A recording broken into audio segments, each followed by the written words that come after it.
Welcome to the Heart of a Viking. These are art projects taught by the elementary art teachers from the Cape Henlopen School District in Delaware. We hope you have fun, create imaginative works of art, and make sure you share them with someone because after all, visual arts are meant to be seen. Hello, Cape Artists, and welcome back to another episode of The Heart of a Viking. In today's episode, we get to celebrate Wacky Wednesday. So, wacky days are always fun. Silliness compares to none. In this episode today, you will get to draw your way, creating cheer, hopefully not fear. Think of some animals and break the rules as we combine the features of 9. Creativity, we need a ton for our wacky animal puns. So grab your art supplies, head on over to your art creating space, get your creativity, and I'll meet you there in just a few moments. So all we need to create our wacky animal designs are some markers, maybe a crayon, maybe some colored pencils, a little bit of each. Whatever you have is going to be just fine. The piece of artwork that I have here features a wacky bird. So the bird that I made here is a bluebird. He has an elephant trunk for a nose. He's got some black kitty cat ears, some butterfly wings, a bunny tail, and some giraffe legs. So get ready to begin. Grab your art supplies, and here we go. Let me put this aside. Let's grab our blank sheet of paper. It's okay if you want to put your paper sideways today. That's called horizontal, or you can put it vertical, 100% up to you. I think I'm going to go horizontal for this one. Okay, so to begin my piece of artwork, I'm going to start with a little bit of measuring, but I'm going to be using my hand as my measuring tool. So to use my hand as my measuring tool, I'm going to lay it kind of diagonal like that across my paper, and I'm going to put a little mark above my tallest finger there and a little mark under my wrist. Just big enough for me to see. Nobody else is even ever going to see those. It's just big enough for me. And it is important that it's a little bit diagonal. All right, so now I'm going to be making 2 ovals, a smaller one near the highest dot and a larger one near the lowest dot. So here we go. Oval right about here. Perfect. And then a bigger one that's going to reach all the way down to here.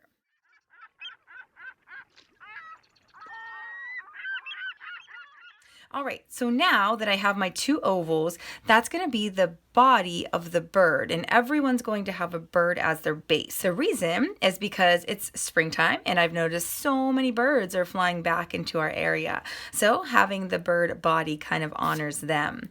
All right, so next I'm going to be creative.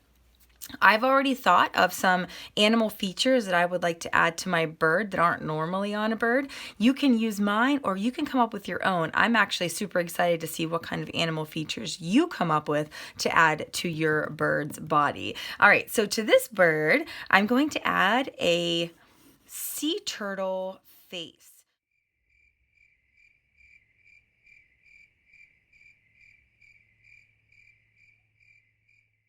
His eye is going to be shaped like this, pointed on the one side, close it up right here. Let's give him a little eye so he can look up at me like he's peeking up through the water at me, just waking up from his long winter's nap too. I'm going to make a line that sort of smooths together the head and the body there. Do a little bit of erasing right here to show that connection. And then you could leave it like this where it's kind of pointy in the neck, or you could change that into a smooth connection too. Totally up to you. Make it suit the type of animal that you are making. All right, next I think I'm going to add some ears. This time I'm going to go with elephant ears, which are kind of big. And those elephant ears actually overlap a little bit of my bird's head. So I'm going to erase, put another ear. This ear's on the other side of my bird's head, so I only draw just a portion of it that's showing. And I'm going to add a little line right here. That's going to be the little pink part inside of the elephant's ear. Next, I'm going to move down. I'm still going to give my bird some wings. You don't have to. You could give him additional legs or arms of some kind. I'm going to go with wings that kind of resemble a fly. Oh man, as soon as the weather gets warmer, I'm sure we're going to see lots of flies. And I'm going to do the same thing I did up here at the ears for the wings. This is the wing that's on the front, and that's going to be the wing that's behind on the other side of my animal. And then just fix this up. Excellent. I want this guy to have a mouse tail. So I'm going to draw a long, skinny mouse tail. Fantastic. And then I'm going to go to the bottom here and give him some legs. And instead of little cute birdie legs, I'm going to give him the legs of a zebra. I'm running out of room down here. I don't have a whole lot of room for my zebra hooves. So I think I'll just give him some lines going across, and I'll turn those into zebra stripes. Here's going to be the other leg. This is going to be the one that's behind. So I'm doing the same thing I did up at the top there. And I am making my leg a little smaller and a little short to make it look like it's behind. Perfect. All right, so I have some ears, I have a little turtle face, the bird's main body, some fly wings, a mousy tail, and some zebra legs. All right, so now I think I'm ready for some coloring and some tracing. So I'm going to grab my black marker. You can use a Sharpie marker or even a colored marker. I just like using black. I like the contrast that it adds to pictures like this.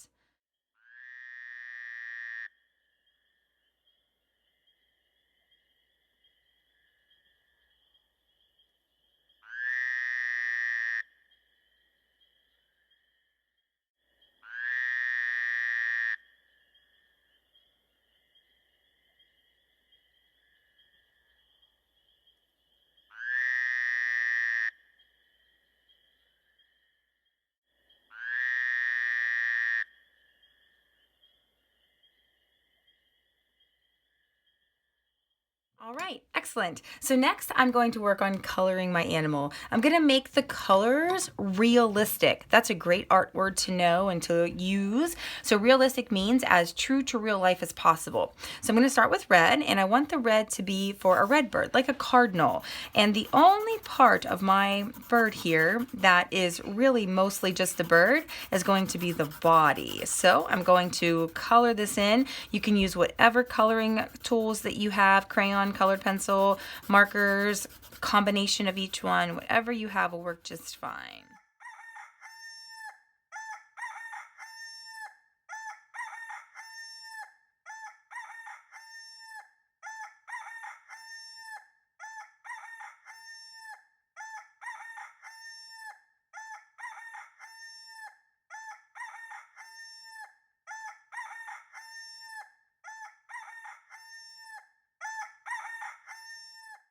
And then once the main coloring's done, I'm going to use the tip of my colored pencil to draw some feathery lines, pressing a little harder. I could even switch to a black colored pencil or a color that's a little bit darker than my red to make these textured feathery lines. But I'm going to stick with my red and just press a little harder.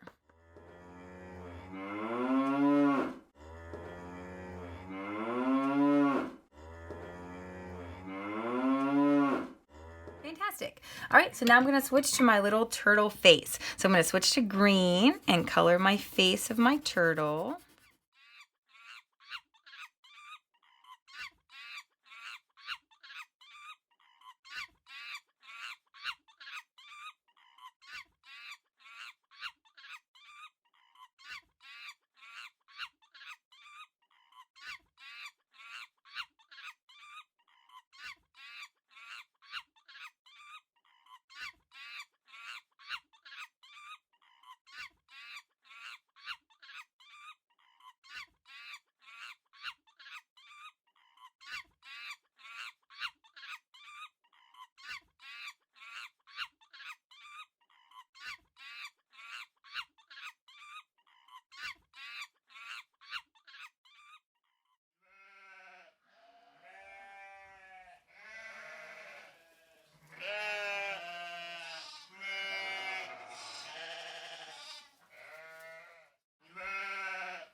All right, and the very last step is I need a colored crayon that is very different from any of the other colors that I've used so far. So for this one, I'm going to use a shade of blue.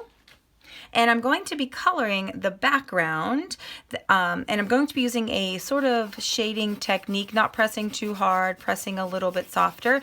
And first, I'm just worried about filling in the whole space.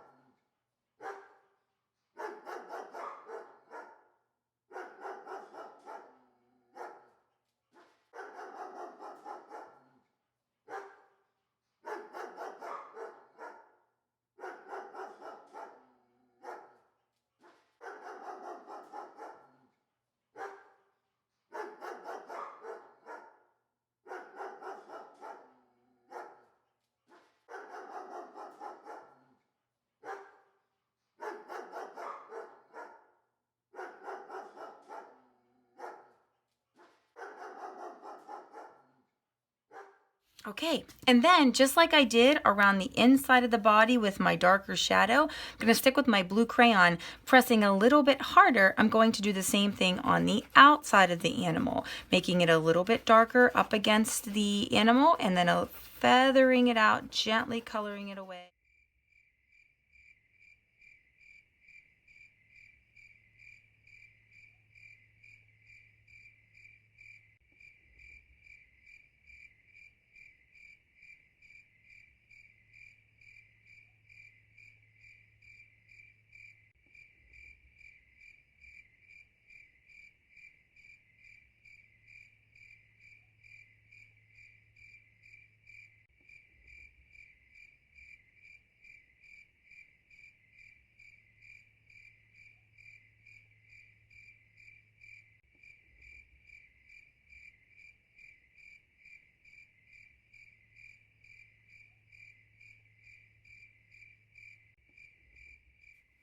All right, and there you have it. One mixed up wacky animal for Wacky Wednesday. So I can't wait to see the kind of wacky creatures that you create for Wacky Wednesday. If you are one of my HOB students, be sure to photograph and upload a picture of your Wacky Wednesday animal onto your Artsonia page so I can see it.